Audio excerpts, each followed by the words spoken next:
also one of my closest friends. That was the funny bit.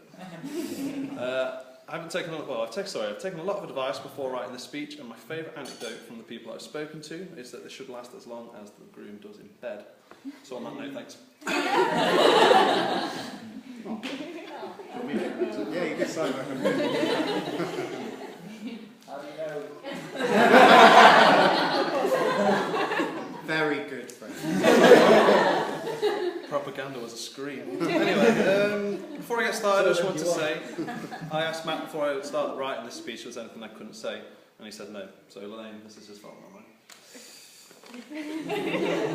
Wow, that was actually one of the best ones, and that was gone. No, but I'd like to point out that obviously Lalaine is every bit the beautiful bride today, and as well as the bridesmaids. But for Matt, well, my mother said, if you don't have anything nice to say, don't say anything at all.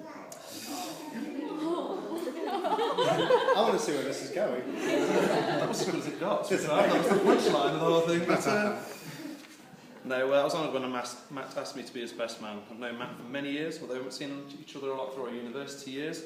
I still remember the time when we first met in form class in the geography department, and so instantly knew that I had a very good friend.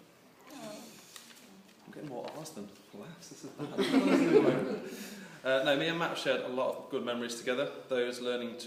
One of those learning to snowboard at Tamworth, which was made all the more funnier by him ringing random freight companies on the way to Tamworth in the minibus with friends, doing an Australian accent to see how long he could keep them on the phone, which sometimes were amazingly long, which was very funny considering everybody was laughing in the background. So, another one, having great house parties. This included the time in which you did glass me over the head in a drunken water fight. And I do remember Sharp Gladwin using a rather large piece of plaster about this long, so if you wondered where your plasters went the next day, on my head. I also remember that you did drink me out of all my cider, Lalaine, that night, and it is a memory I keep with me for the rest of my life. You're welcome. Thank you. Learning to tile a kitchen floor. It's good. It was a good one. It wasn't very precise, that, apart from that you still wouldn't let me use the tile cutter, which, to be honest, I do have a reputation with bad DIY, so it's understandable. And of course, the stag. Well, who would have thought that Matt could have looked so fetching as he did in ladies' golf attire? I will never forget the time of that pink tight top. Size 14. Size 14. Purple, white, black, checkered skirt just below the knee. Oh no, just above the knee? Mm-hmm. Just above the knee. And a lovely white pink golf glove and a pink visor provided by Jimmy.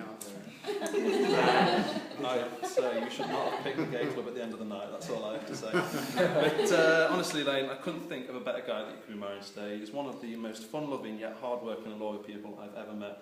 And coupled with your warm and caring personality, you make a great couple and team for anything you encounter in the future. So I'm going to stop talking because this is really bad and cringeworthy for me, let alone the rest of you having to listen to it.